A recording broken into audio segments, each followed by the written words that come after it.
बहुत समय पहले एक गरीब आदमी रहता था। उसके पास एक घोड़ा, एक मेमना और एक सुअर था, लेकिन वह उनका ठीक से पालन पोषण नहीं करता था। पूरे सर्दियों में उसने जानवरों को भरपेट खाना नहीं दिया। बेचारे जानवर भूख से कमजोर हो गए और उनके शरीर में केवल हड्डियां ही बचीं। जब सर्दी खत्म हुई तो आदमी को उन पर दया नहीं आई। उसने गुस्से में तीनों को घर से निकाल दिया और बोला, तुम्हें खिलाने पिलाने का क्या फायदा, जाओ, भेड़िया तुम्हें खा जाए। यह बात पास में छिपे एक बड़े भेड़िए ने सुन ली। वह खुश हो गया और रास्ते में शिकार का इंतजार करने लगा। सबसे पहले बूढ़ा घोड़ा आया। भेड़िया उसे खाने लगा तो घोड़े ने कहा, अभी तो मैं बहुत दुबला हूं, मुझे गर्मियों भर चरने दो, जब मैं मोटा हो जाऊंगा तब खा लेना। भेड़िया मान गया। फिर सुअर आया।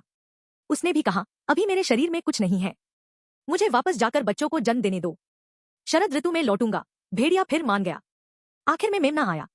उसने भी यही कहा कि उसे घास के मैदान में जाकर मोटा होने दिया जाए। भेड़िए ने उसे भी छोड़ दिया। पूरा गर्मी का मौसम बीत गया। भेड़िया भूखा रहकर शरद ऋतु का इंतजार करता रहा। शरद ऋतु आने पर सबसे पहले सुअरनी अपने 6 गोलमटोल बच्चों के साथ लौटी। भेड़िया उन्हें खाने ही वाला था कि सुअरनी ने चाल चली। वह भेड़िए के पास गई और अचानक उसके कान को जोर से काट लिया। उसके 6 बच्चों ने भी दूसरे कान पर हमला कर दिया। दर्द से भेड़िया तड़प उठा और सुअरों का परिवार भाग निकला। कुछ देर बाद मोटाताजा मेमना आया। उसने भेड़िए को एक गड्ढे के पास ले जाकर छल किया।